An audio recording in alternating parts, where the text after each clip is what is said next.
ऋण भी माने जाते हैं और संस्कार भी होते हैं। ये सब एक दूसरे से संबंधित हैं ऐसा प्रतीत होता है, क्योंकि वानप्रस्थ संन्यास भी संस्कारों में माना गया है। जो हम ऋण की बात करते हैं उसमें भी पितृ ऋण ऋण होने के लिए गृहस्थाश्रम की बात की गई है।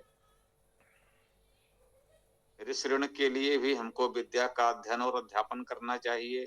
ब्रह्मचर्य आश्रम की बात कह सकते हैं मुख्य रूप से है। तो ये आश्रम, ऋण और संस्कार बहुत कुछ परस्पर संबंधित भी हैं, ऐसा भी प्रतीत होता है। तो एक ये बात भी मेरे मन में आई थी, और भी आप लोग जैसा उचित समझें। उन्मुक्त सत्र कहा गया है तो कहीं से कोई भी बात आरंभ कर सकते हैं आप लोग। स्वामी जी, विवाह करना तो संस्कार है, ठीक है, लेकिन सबको विवाह करने का अधिकार शास्त्रों ने नहीं दिया है। जैसे कि वेद मंत्र में आता है, दुर्नामा च सुनामा च उभयो संवृतम इच्छताम, अरायन अपहन्मा सुनामा स्त्रीणम इच्छताम। जो दुष्ट नाम वाला है, जिसको कोई दुष्ट रोग हो गया है, तो उसको विवाह नहीं करना चाहिए, ऐसा वेद मंत्र में स्पष्ट है। और मनुस्मृति में तो यहाँ तक कहा गया है कि अविप्लुत ब्रह्मचर्यो गृहस्थाश्रम आवसित, जिसका ब्रह्मचर्य खंडित नहीं हुआ है वही गृहस्थाश्रम करे। तो सबको विवाह करने का अधिकार नहीं है। जो लोग योग्य हैं, जिनको कोई रोग नहीं है, जो ब्रह्मचर्य से पुष्ट हैं, उनको ही विवाह करना चाहिए, ऐसा मैंने शास्त्रों में पढ़ा है स्वामी जी। ये बात ठीक है, आपने पहले भी रखा है। तो अन्य साथी देखें आगे किसी विषय को जहां से भी बढ़ाना हो तो बात को आगे बढ़ाएं। संभवतः सीताराम जी भी कुछ कहना चाह रहे थे, तो बताएं।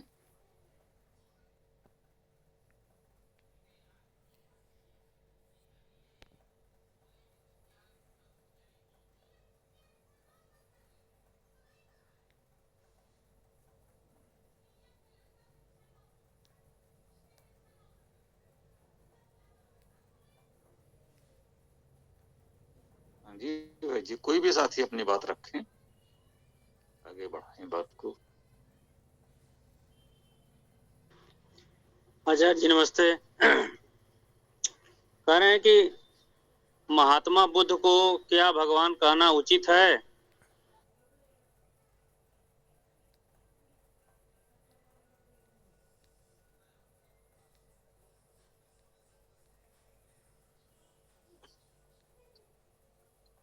जी, तो स्वामी जी मैं यही कहना चाह रहा था, संस्कारों पर ही चर्चा की जाए तो प्रारंभ यहीं से किया जाए कि संस्कार क्या है और कितने हैं और इन्हें निर्धारित रूप से कितना माना जाए।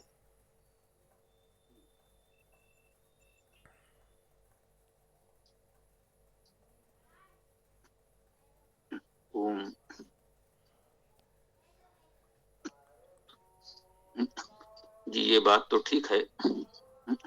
अब एक बात आ गई है, थोड़ा सा उसको करके फिर आगे बढ़ते हैं।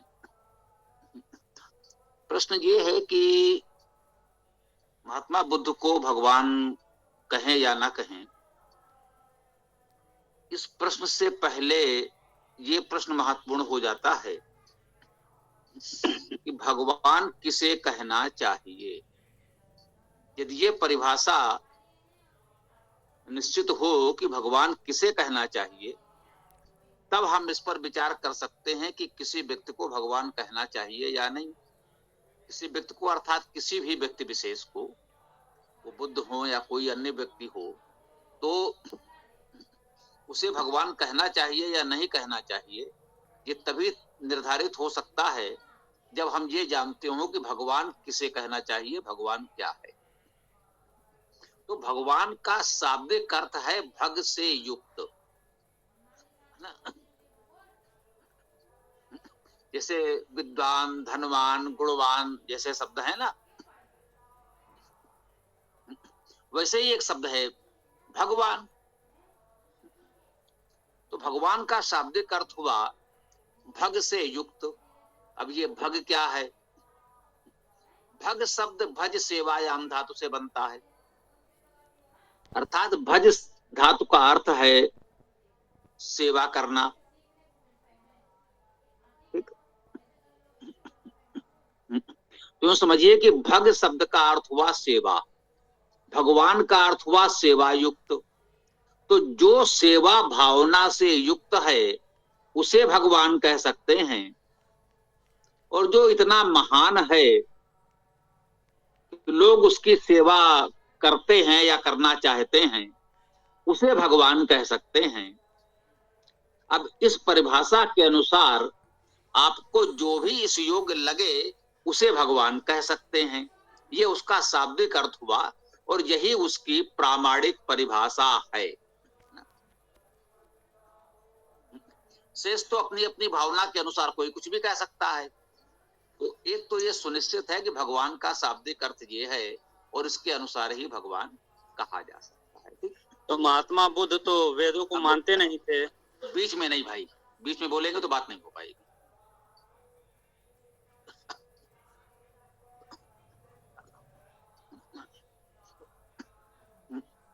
तो एक बात स्पष्ट हुई कि भगवान का शाब्दिक अर्थ है सेवा युक्त। जो सेवा भावना से युक्त है वो और लोग जिसके प्रति सेवा भावना से युक्त हैं वो भगवान कहा जा सकता है। यह सिद्धांत हमको समझना है, मूल बात यही है। ये उसका शाब्दिक अर्थ और मूल परिभाषा है। अब परंपरा की दृष्टि से यदि देखें तो वैदिक संस्कृति में, संस्कृत साहित्य में भगवान हमने ऋषियों को सम्मानजनक संबोधन दिया है। यूं समझिए कि ऋषियों का सर्वोच्च सम्मानजनक संबोधन भगवान है। भगवान वाल्मीकि, भगवान व्यास, भगवान दयानंद भी कहा गया है। बहुत से उनके समर्थकों ने, भक्तों ने देव दयानंद और भगवान दयानंद, भगवत पाद दयानंद कहा है। शंकराचार्य जी के लिए भी कहा गया है। भगवान जाबाल, भगवान कर्ण, ऋषियों के लिए सामान्यता हमने भगवान शब्द का संबोधन किया है। ये एक परंपरा है जो शाब्दिक अर्थ से अलग नहीं है, इसलिए मान्य है। परंपरा की बात कहें तो हमने राजाओं को भगवान नहीं कहा, ऋषियों को भगवान कहा है। शाब्दिक अर्थ हुआ सेवा युक्त। अब इस अर्थ में बुद्ध को सामान्यता मानवीय करुणा से युक्त माना जाता है, सेवा भावना से युक्त माना जाता है। उनके समय में भी लाखों लोग उनके अनुयायी बने, उनके प्रति श्रद्धा, सम्मान, सेवा की भावना रही। आज भी करोड़ों लोग बुद्ध को वो सम्मान देते हैं, इसलिए उनको भगवान संबोधन किया जाता है। तो शाब्दिक अर्थ परंपरागत रूप से जो हमने ऋषियों को, कहें कि साधकों, उपासकों, आध्यात्मिक विभूतियों को भगवान संबोधन दिया, उस रूप में उनको कहा जाता है। अब आप अपनी बात कहें आगे जो कह रहे थे।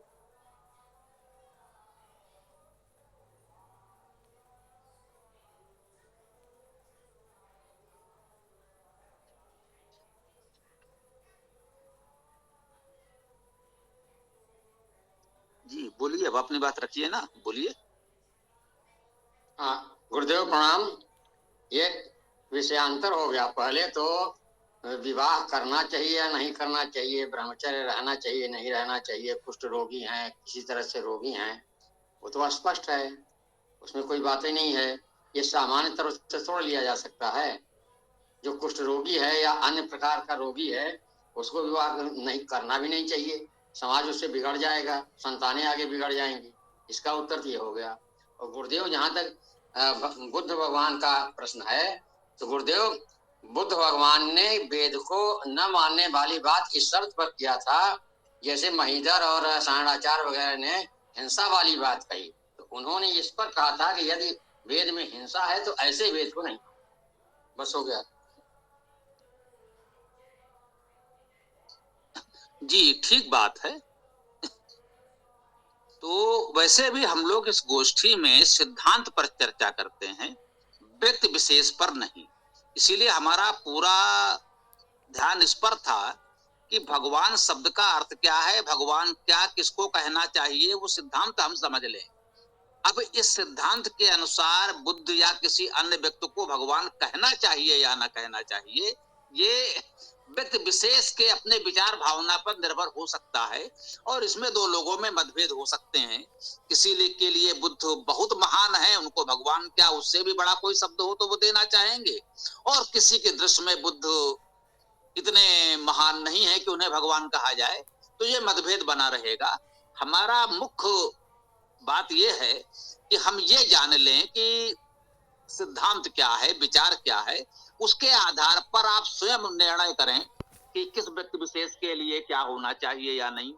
हम बुद्ध को भगवान कहें, महावीर को कहें, दयानंद को कहें, शंकराचार्य को कहें, या किसको ना कहें, वो फिर आपके व्यक्तिगत विचार हैं। उसमें ऐसा नहीं कि सब लोग एक मत हो जाएं, ये आवश्यक नहीं है।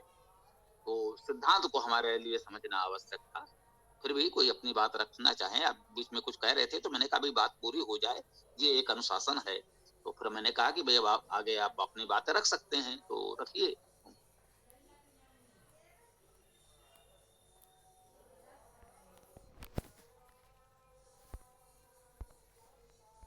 स्वामी जी, मैंने कहीं पढ़ा था कि भग शब्द का अर्थ ऐश्वर्य भी होता है, तो क्या भगवान शब्द का अर्थ ऐश्वर्यवान भी हो सकता है? देखिए, कहीं पढ़ा था, ये तो कोई बात नहीं हुई, ये तो कोई प्रमाण नहीं हुआ कि कहीं पढ़ा था। कहीं लोगों ने पढ़ा था कि वेद में तो पशुबलि है, तो ये तो कोई प्रमाण नहीं हुआ कि हमने कहीं पढ़ा था कि वेद में पशुबलि है। तो कहीं पढ़ा से हटकर हमें देखना होगा कि व्याकरण से, प्रामाणिकता से अर्थ क्या है। हमने कहा भग शब्द भज सेवायाम धातु से बनता है, ये उसकी प्रामाणिकता है, ये सब लोग मानते हैं। ठीक। अब उसका भावार्थ किसी ने ऐश्वर्यवान किया है तो इसको विचार किया जा सकता है। जैसा कि हमने कहा, जिसके अंदर सेवा भावना है और जो सेवा युक्त है, इस योग्य है कि लोग उसकी सेवा करना चाहते हैं, लोगों की सेवा से युक्त है, तो स्वाभाविक है सेवा भावना एक आध्यात्मिक गुण ऐश्वर्य है। वो अपने आप में एक कोई मानता है कि भाई लोगों के प्रति सेवा भावना होना एक ऐश्वर्य है, और जो ऐश्वर्यवान है उसी की सेवा में लोग रहना चाहेंगे, है ना। तो उस अर्थ में भगवान को लोग ऐश्वर्यवान कहने लगे कि भाई जो ऐश्वर्यवान है वही तो भगवान होगा। ये तो वही बात हो गई कि जो किसी प्रकार से साधन संपन्न है, जिस्यास वित्तम सनरा कुलीना, जिसके पास धन है वही वही उसी में सारे गुण हैं। सर्वे गुणा कांचन माश्रयन्ति, जो धनवान है उसमें सभी गुण है ना। जिस्यास वित्तम सनरा कुलीना, सयव वक्ता सचा दर्शनीया, सयव ज्ञानी सचा गुणज्ञा सर्वे गुणा कांचन माश्रयन्ति। जिसके पास धन है उसमें सारे गुण अपने आप हो जाते हैं, वो दर्शनीय है, वही अच्छा वक्ता है। सभी कार्यक्रमों में उसी को मुख्य अतिथि मुख्य वक्ता के रूप में बुलाया जाएगा, क्योंकि वो धनवान है, धन से सहयोग कर सकता है। देख रहे हैं आज भी कार्यक्रमों में हो रहा है। तो उस रूप में कह दिया गया भाई भगवान तो उन्हीं को कहो जो ऐश्वर्यवान धनवान है, उसी से भला होगा। और कोई बहुत सुयोग्य विद्वान त्यागी सेवा भावी व्यक्ति है, उसके पास धन नहीं है, तो लोग कहते हैं भाई इसका क्या उपयोग है, उसको कोई सम्मान नहीं देता, सामान्य सा सम्मान नहीं देता। भगवान तो सर्वोच्च सम्मान है, तो कौन देगा। तो एक व्यवहारिक दृष्टि नीति वाक्य में कहा गया कि भैया संसार में अब तो धनवान की ही पूजा है, धनवान को ही भगवान माना जाता है, ऐश्वर्यवान को ही भगवान माना जाता है। ऐश्वर्यवान का वही अर्थ है जो शासक है, सत्ताधीश है, धनवान है, संपन्न है। ऐश्वर्यवान का शाब्दिक अर्थ ही होता है, इस धातु का अर्थ शासन करना है। इस धातु से ईश्वर ऐश्वर्य शब्द बन रहे हैं, ये स्पष्ट है। तो इसको ध्यान रखें। तो वो एक भावार्थ है, लोक व्यवहार के दृश्य से उसका वास्तविक प्रामाणिक शाब्दिक अर्थ या प्रामाणिक परिभाषा नहीं हो सकती है ऐश्वर्यवान की। तो इस प्रकार से हमें समझना चाहिए। बहुत बहुत धन्यवाद स्वामी जी।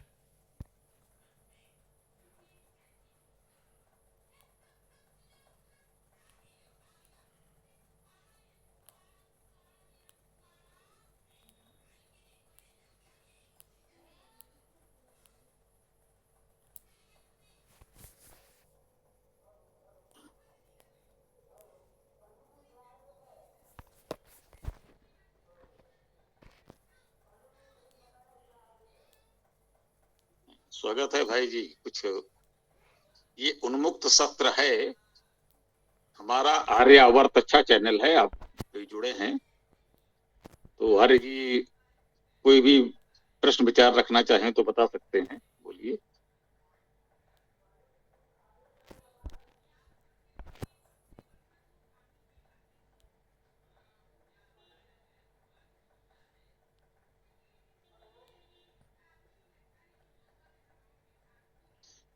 जी देख लीजिए, किसी का कोई भी प्रश्न विचार हो तो रखें, अन्यथा फिर समापन की ओर बढ़ जाएंगे।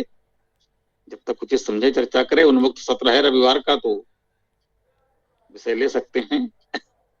हाँ, ये सीताराम जी ने संस्कार की बात की थी, कहें तो उसको थोड़ा सा देख लें।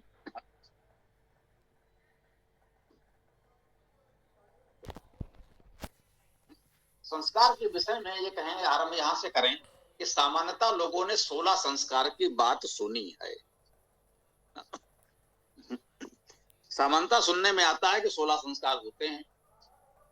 कौन कौन से होते हैं ये भी बहुत लोगों ने पढ़ा है। तो हमको इसमें विशेष जानकारी ये देनी है कि प्राचीन ग्रंथों में संस्कारों की संख्या 40 तक पहुंच गई है। अर्थात ऐसा नहीं है कि प्रारंभ से जब से संस्कारों की बात की गई तब से आज तक बस 16 संस्कार ही बताए जा रहे हो, ऐसा नहीं है। अलग अलग धर्म सूत्रों में अलग अलग संस्कारों की बात की गई है और कहीं पर 40 तक संस्कारों की बात की गई है। कह सकते हैं बाद में बहुत से लोगों को ऐसा अनुभव हुआ कि भाई 16 संस्कार महत्वपूर्ण हैं, तो 16 संस्कारों की बात की गई। यदि हम कहें कि आज 16 संस्कारों की अधिक चर्चा संभवतः इसलिए भी है कि हमारे महर्षि दयानंद जी ने 16 संस्कारों की बात की। यदि उन्होंने 40 संस्कारों की बात की होती तो हो सकता है हम लोग 40 संस्कारों की चर्चा कर रहे होते, या और भी यदि उन्होंने न्यूनाधिक किया होता। क्योंकि आधुनिक काल में वैदिक पुनर्जागरण के ऋषि तो दयानंद जी ही हैं, तो बहुत सी बातें हम लोग एकमात्र सत्य मानकर उसको चलते हैं जिसको दयानंद जी ने प्रचारित किया। क्योंकि अन्य विषयों में लोगों को उतनी जानकारी है नहीं, उसी का प्रचार है, तो स्वाभाविक है उसका महत्व तो है ही, लेकिन जानकारी के रूप में हमें जानना चाहिए। जैसे आर्य समाज के 10 नियम सब लोग जानते हैं। चर्चा हुई तो पता चला, एक ने कहा हमारे वरिष्ठ ने कि इन नियमों का भी एक इतिहास है। अर्थात ये आर्य समाज के जो 10 नियम आज कहे जाते हैं, ये नियमों की संख्या भी 40 तक लगभग पहुंच गई थी। अभी बात हुई तो एक सज्जन ने कहा कि हाँ वो 37-38 तक नियम तो थे। मैंने कहा चलिए, उसी को किसी ने कहा कि हाँ लगभग 40 नियम हो गए थे, तो ठीक बात है, 37-38 की संख्या तो उनके पास है। तो यूं समझिए कि आर्य समाज के नियम ही जैसे बनने आरंभ हुए, किसी ने कहा भाई ये बात महत्वपूर्ण है, इसको भी जोड़ दिया जाए, इसको भी जोड़ दिया जाए, तो इस तरह से 37-38 नियम हो गए। बाद में महर्षि स्वामी दयानंद सरस्वती जी ने देखा होगा, उनको लगा होगा कि भाई ये तो बहुत हो गए, इतने को पढ़ना जानना समझना तो एक पोथा हो जाएगा। तो उन्होंने जो महत्वपूर्ण समझा, अनिवार्य समझा, उन 10 नियमों को अंतिम रूप दे करके निर्धारित कर दिया कि भाई ये 10 नियम महत्वपूर्ण माने जाएंगे, आर्य समाज के ये 10 नियम माने जाएंगे। तो इससे एक निष्कर्ष ये भी निकलता है कि जो 10 नियमों में कहा गया है वही हमारे लिए महत्वपूर्ण है। जो बात 10 नियम में नहीं आई है उसे 10 नियमों से अधिक महत्व नहीं दिया जाना चाहिए, ये बात भी महत्वपूर्ण है, हमें ध्यान रखना चाहिए। जैसे आर्य समाज में जो 10 नियमों में मुख्य नियम आप पढ़ेंगे तो कहते हैं कि वेद सब सत्य विद्याओं का पुस्तक है, वेद का पढ़ना पढ़ाना और सुनना सुनाना सब आर्यों का परम धर्म है। ये बात स्पष्ट रूप से कही गई। सत्य का ग्रहण करने या सत्य का त्याग करने में सदैव तत्पर रहना चाहिए, आदि 10 नियम है। ये 2 महत्वपूर्ण चर्चा में रहते हैं, और जो कहें कि शेष सभी नियम में एक नियम में समाहित होते हैं। तो अब जो लोग ये मानते हैं कि ये देव यज्ञ के नाम पर समिधा, लकड़ी, घी, सामग्री, हवन ये सर्वाधिक महत्वपूर्ण है, तो ये विचारणीय हो जाता है कि जितना ही महत्वपूर्ण होता तो 10 नियमों में इसको स्थान दिया जाता। तो 10 नियमों में इसे स्थान नहीं दिया गया। मैंने केवल उदाहरण के लिए कहा, ये मत सोचिएगा कि मैं उस हवन का कोई विरोध कर रहा हूं या कोई बात। तो ऐसी बहुत सी बातें यार समाज में हो सकती हैं जिसको अनिवार्य माना जा रहा हो, अनिवार्य सबसे महत्वपूर्ण माना जा रहा हो, जबकि 10 नियम में नहीं है। तो मानना चाहिए कि महर्षि के 10 में वो बातें अच्छी तो हो सकती हैं, अपनाने योग्य हो सकती हैं, अपनाना चाहिए, लेकिन वो इतनी अनिवार्य नहीं है। ये जितना अनिवार्य समझते तो 10 नियमों में स्थान मिलता। तो ये तो संदर्भ से ध्यान आ गया, मैंने कह दिया बात संस्कारों की थी। तो ऐसे ही संस्कारों की संख्या भी 40 तक कुछ धर्म सूत्रों में मिल गई। अब लगा होगा भाई 16 महत्वपूर्ण है, तो 16 संस्कारों की चर्चा महर्षि ने की हमारे समझ। तो ये 16 संस्कार हमारे लिए अधिक महत्वपूर्ण हो गए। अब यदि व्यवहारिक रूप से देखें कि आपने अपने जीवन में किन किन संस्कारों में भाग लिया है, आपके अपने कौन कौन से संस्कार हुए, हम इसकी बात नहीं कर रहे हैं, वो परिवार विशेष की परिस्थिति हो सकती है। आपके अपने परिवार में या अन्य परिचित परिवारों में जिनसे भी हमारे संपर्क हैं, वहां पर कौन कौन से संस्कार व्यवहार में होते हैं यदि आप देखें, तो हमको बुलाया जाता है क्या भाई इस बच्चे का नामकरण है, आइएगा, या उसका मुंडन है। नामकरण और मुंडन के अलावा फिर विवाह संस्कार का ही निमंत्रण आपको मिलता है। यदि इस समय व्यवहारिक रूप से देखें तो नामकरण और मुंडन संस्कार तो कहीं कहीं दिखाई पड़ते हैं, वो भी बहुत अनिवार्य नहीं होते। कहीं कहीं ये यज्ञोपवीत संस्कार भी सुनने को मिल जाता है। तो नामकरण, मुंडन, यज्ञोपवीत या एक साथ कर दिया गया, मुंडन के साथ कर दिया गया, या कहीं विवाह के साथ हो जाता है। तो नामकरण, मुंडन, यज्ञोपवीत, उपनयन संस्कार कह लीजिए, उसके पश्चात विवाह होता है, और सामान्यतः विवाह के पश्चात केवल अंत्येष्टि होती है, अंतिम संस्कार। अब 16 संस्कारों में कितने बचे? नामकरण, मुंडन, उपनयन 3, विवाह और अंत्येष्टि। इस तरह देखा जाए तो वर्तमान में ये 5 संस्कार व्यवहार में प्रचलित हैं। तो कोई ये भी कह सकता है कि भाई आज की दृष्टि से ये 5 संस्कार महत्वपूर्ण हैं, तो 16 लोग नहीं कर पा रहे, भाई ये 5 तो हम कर ही लें। 5 संस्कारों की बात कर सकता है कोई, इसमें कोई जोड़ घटा भी सकता है कि नहीं चलो मुंडन आवश्यक नहीं है परंतु ये वाला अधिक आवश्यक है, ये ले लो, एक हटा दो, 2 जोड़ दो। तो ये समाज के मार्गदर्शक, विद्वान, मनीषी, ऋषि, महर्षि निर्णय करते रहेंगे। संस्कार की भावना समझे, मूल बात है संस्कार का अर्थ क्या है? सम्यक रूपेण करना, किसी व्यक्ति के जीवन को सम्यक दिशा देना, सम्यक रूपेण उसका जीवन बीते, उसके लिए जो शिक्षण प्रशिक्षण की एक परंपरा है, उसे हम संस्कार कह सकते हैं। भाई जन्म हुआ उस समय भी कुछ विधि विधान लोगों को, परिवार वालों को पता हो कि भाई अब बच्चे का जन्म हुआ है, तो उस शिशु और माता के प्रति कैसा देखभाल की आवश्यकता है, तो कहा भाई जातकर्म भी संस्कार है। अब जातकर्म कहा जाए, बच्चे का जन्म तो सुयोग चिकित्सक परिचारक की देखरेख में होगा, वहां पर किसी पुरोहित को कोई कर्मकांड करने की बात तो संभव नहीं है। हाँ, उसके पश्चात एक अलग से कार्यक्रम हो भी सकता है, होता भी है, कहीं कहीं होता होगा। उसका उद्देश्य यही होता है कि लोगों को बताया जाए कि नवजात शिशु और नव प्रसूता माता की देख रेख कैसे की जानी चाहिए। इसी प्रकार से सभी संस्कार हैं, जैसे कि भाई नामकरण हुआ तो जब कुछ लोग एकत्र होंगे, विचार करेंगे इस बच्चे का नाम क्या रखा जाए, तो कोई विद्वान आचार्य पुरोहित आपने बुलाया है, तो कोई सार्थक शब्दों में संस्कृत भाषा का जानकार होगा, तो एक सार्थक उचित गरिमा में उसका नाम रखेगा। ऐसा नहीं कि भी हमारे निकट के एक क्षेत्र में कोई राजनीतिक व्यक्ति हैं, उनका नाम है शैतान सिंह। अब शैतान सिंह जी वोट मांगने आते हैं, उनके समर्थक कहते हैं शैतान सिंह जी बड़े भले व्यक्ति हैं, नाम है शैतान सिंह, और भले कह करके उनके लिए समर्थन जुटाया जाता है। तो अब कहीं हास परिहास में उनका नाम रख दिया गया, अब है तो है, क्या करें।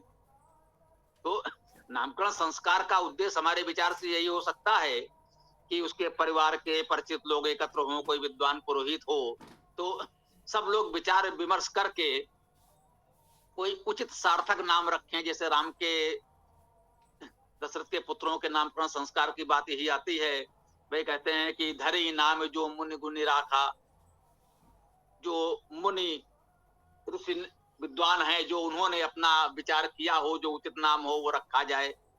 तो इस प्रकार से नामकरण संस्कार हो गया। उपनयन का अर्थ है कि भाई आज से आपकी विद्या, वेद का पाठ स्वाध्याय आरंभ होता है।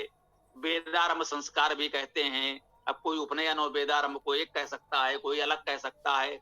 मुख्य बात यही है कि भाई विधिवत उचित आयु में बच्चे की विद्या शिक्षा का आरंभ हो जाए। जैसे इस समय हम लोग कहते हैं विद्यालयों में प्रवेश कराना।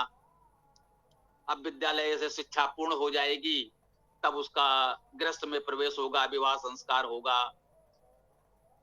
विवाह संस्कार के पश्चात देखिए ये गृहस्थाश्रम संस्कार हो गया, विवाह संस्कार, वानप्रस्थ और संन्यास भी संस्कारों में गिन लिए गए हैं।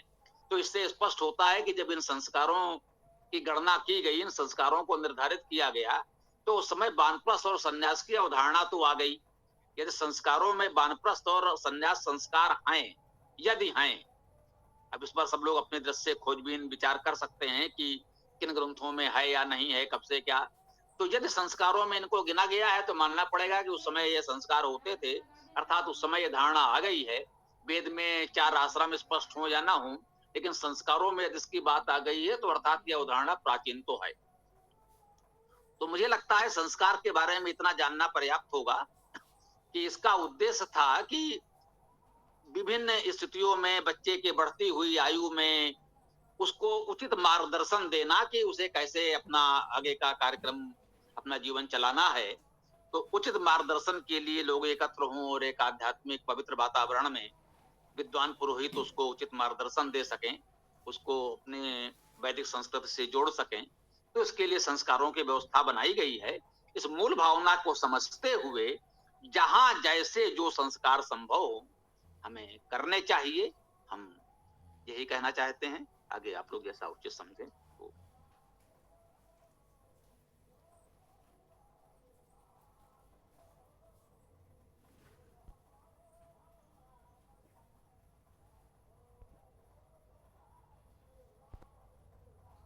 ये सीताराम जी देख लीजिए आगे क्या व्यवस्था है, जो उचित समझे।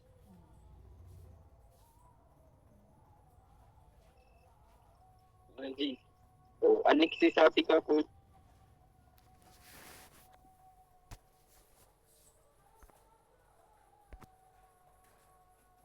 स्वामी जी नमस्ते। नमस्ते। आपने बिल्कुल ठीक बात पकड़ ली कि जिन्हें स्वामी दयानंद जी ने नियमित करते हुए 16 पर रुके, और वर्तमान में जो है शायद आपने तो फिर भी एक जोड़ दिया विवाह संस्कार, मुश्किल से 2 या 3 ही दिखाई देते हैं। नामकरण मुंडन वो एक ही साथ हो जाता है, या कई बार ऐसा भी होता है कि नामकरण के लिए अलग से कुछ होता ही नहीं है, मुंडन कराया उसी में परिवार वालों ने नाम रख दिया बिना किसी पुरोहित या वृद्धजन के, परिवारिक मुखियाओं को। दूसरा उपनयन जो है वो तो लगभग आमतौर पर हर एक का होता नहीं, सीधा स्कूल में दाखिला मिल गया तो वो भी खत्म हो गया। तो अब सुनाई तो सिर्फ देता है एक जन्म दिवस के बाद जो आया मुंडन, वो हो गया जन्म के बाद, तो सीधा जो है वो फिर विवाह संस्कार ही सुनाई देता है और अंत में मरना होगा। तो कुल 3 ही दिखाई देते संस्कार तो वर्तमान में।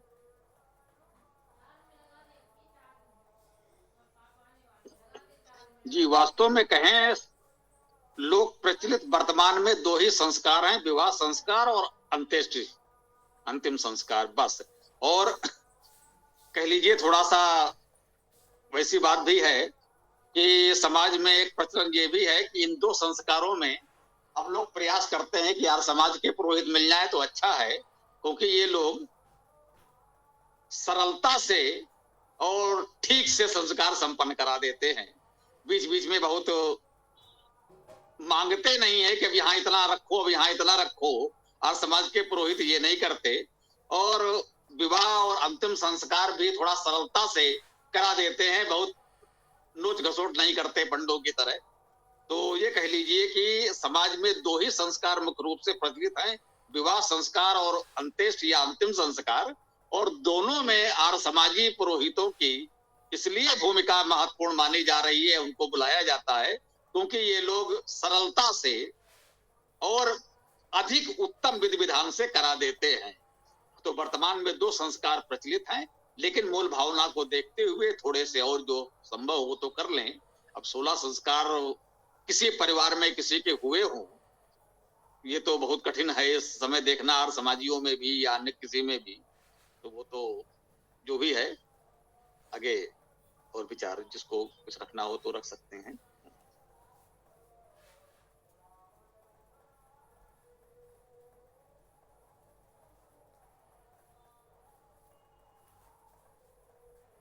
गुरुदेव,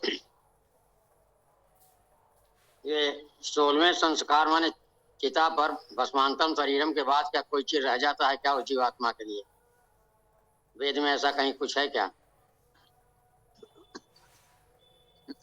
जी, उसके पश्चात कुछ शेष नहीं रहता, कह दिया भस्मांतम शरीरम।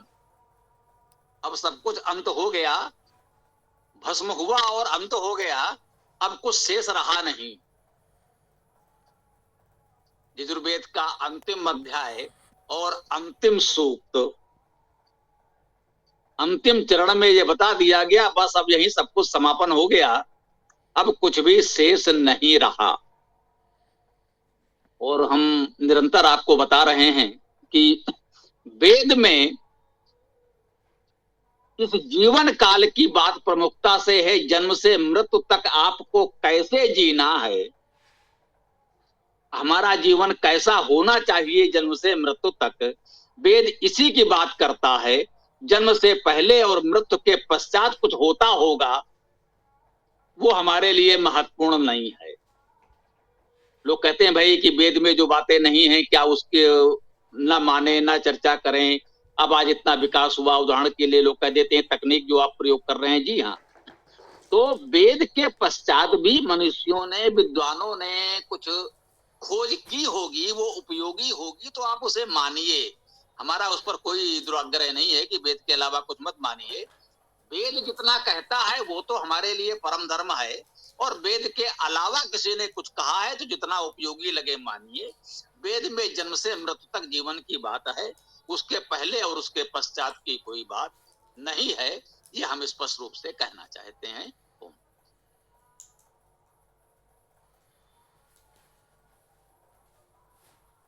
धन्यवाद गुरुदेव, धन्यवाद।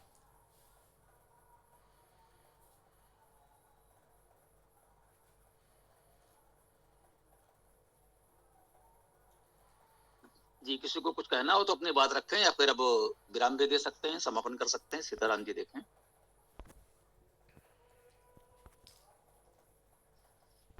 जी, तो 5 के साथ विराम की ओर बढ़ते हैं। यजुर्वेद अध्याय 1 सूक्त 1 सविता सूक्त। ओम इसे त्वा ऊर्जे त्वा वाय